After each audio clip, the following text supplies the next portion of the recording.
BFM Patrimoine, l'émission 100% placement sur BFM Business. Bonjour Benoît Lombard. Bonjour Cédric. Pour Vitam MFO, on fait rimer assurance vie et régimes matrimoniaux. Un petit état des lieux ? Un état des lieux important parce que 73% des couples qui vivent ensemble sont mariés.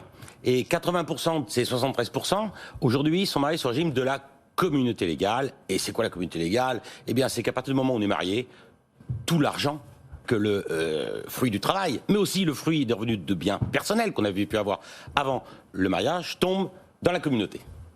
Alors, on va essayer de voir justement, de cet argent, on peut souscrire de l'assurance vie, et 6 contrats d'assurance vie il y a.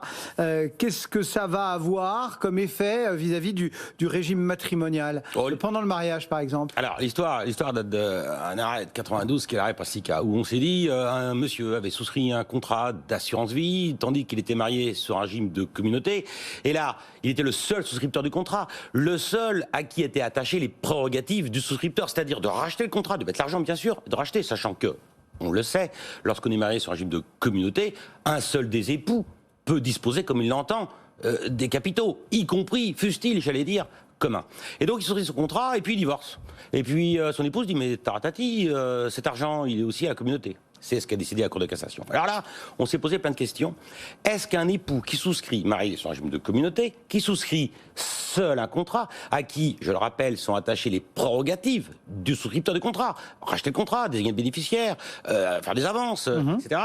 Donc, peut-il le faire sans nuire aux intérêts, du foyer ?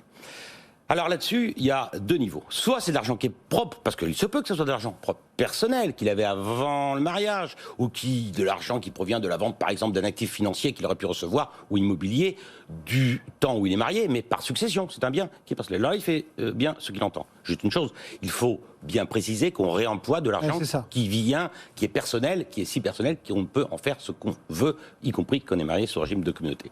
Soit c'est de l'argent qui est commun. Et s'il souscrit seul un contrat, la problématique, c'est que 2 options. Soit il désigne comme bénéficiaire son conjoint, soit il désigne des tiers. S'il désigne comme bénéficiaire son conjoint et qu'il décède, pas de difficulté, le contrat est dénoué à raison de son décès. Et là, le conjoint survivant recueille les capitaux. Et l'article L132-16 du Code des assurances nous rappelle que ces capitaux sont constitués rétroactivement comme un bien personnel. Il n'y a pas de récompense. On n'inscrit pas ça à l'actif de la communauté. L'autre problème, c'est que si ce n'est pas l'époux souscripteur qui décède, mais le conjoint bénéficiaire. On voit bien que l'épouse, par hypothèse, survit, monsieur décède, et l'épouse peut disposer seule de l'argent qui était commun. Ça ne rentre pas dans la succession de monsieur. Et il se peut aussi que les héritiers de monsieur ne soient pas les héritiers de madame. On voit de la complexité. On a eu tout un tas de discussions sur le sujet, et autre problème aussi, troisième, donc si jamais on met comme bénéficiaire du contrat aussi des enfants qui ne sont pas issus du mariage. Bien sûr. Le principe de neutralité fiscale a été réaffirmé en février 2016, à partir du 1er janvier 2016, pour ces contrats-là. C'est-à-dire concrètement quoi ? Eh bien, si jamais c'est le conjoint qui décède, le conjoint désigné comme bénéficiaire, qui prédécède au souscripteur du contrat et le contrat se poursuit. Eh bien là, il y a un principe de neutralité fiscale, on ne réintègre pas dans l'actif de la communauté l'argent qui, en réalité, ne profite qu'à un seul, celui qui est survivant. Voilà, donc ça c'est pendant le mariage, en cas de décès ? Alors, en cas de décès, on le voit. Donc, 2 options. Soit, dans l'instant, on a disposé d'argent commun, j'entends bien, hein. Soit c'est le souscripteur du contrat, la tête assurée, qui décède. Et si jamais c'est le conjoint qui recueille les capitaux, je le rappelle, article 132-16 du Code des assurances, pas de difficulté. Si jamais c'est une tierce personne, les enfants, par exemple, là, il se peut qu'il y ait réintégration dans l'actif de la communauté de l'argent qui a profité, en réalité, au seul souscripteur, au détriment, si je puis dire, de son conjoint qui, lui, n'était pas souscripteur du contrat. Soit c'est, bien évidemment, le conjoint qui survit, le bénéficiaire du contrat, le bénéficiaire du contrat qui survit, et là, on se retrouve dans l'hypothèse où il y a une exonération.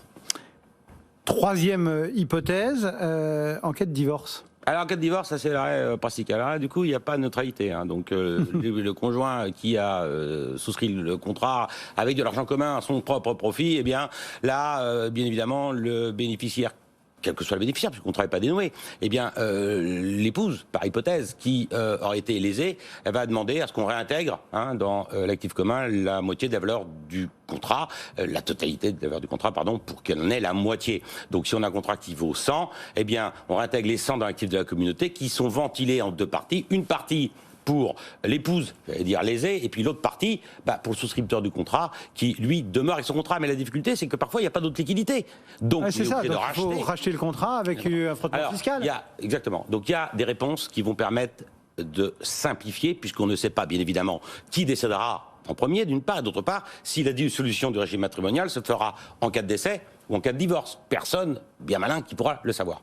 Il y a une technique qui permet d'éviter cet aléa, ce double aléa, si je puis me permettre, c'est de faire une co-souscription. C'est-à-dire que monsieur et madame, avec de l'argent commun, souscrivent communément un contrat. Et ils sont tous les deux tête assurée. Et on dit que le contrat sera dénoué, sera terminé à raison du décès de la première des deux têtes assurées. Et on peut mettre comme bénéficiaire le conjoint en usufruit, par exemple, et puis les enfants nus propriétaires. Là, on n'aura pas de difficulté. On a une orthodoxie parfaite entre le droit, j'allais dire, des régimes matrimoniaux, et puis le code des assurances. Ça, c'est ma préconisation, et il faut y penser. Parce que, autrement, on supporte un aléa et un traitement fiscal qui aussi a évolué. Je vous rappelle la règle qui date de 2016, mais entre 2007 et 2016, ce n'était pas la même règle. Et avant 2007, ce n'était pas la même règle. Et s'il y a un traitement fiscal qui est neutre aujourd'hui, dans l'hypothèse où il y a un seul des époux qui souscrit le contrat, pour autant, au plan civil, il n'y a pas cette neutralité. Donc, privilégier, quand on est marié sur un régime de communauté, qu'on a l'argent commun, co-souscription, dénouement, premier décès.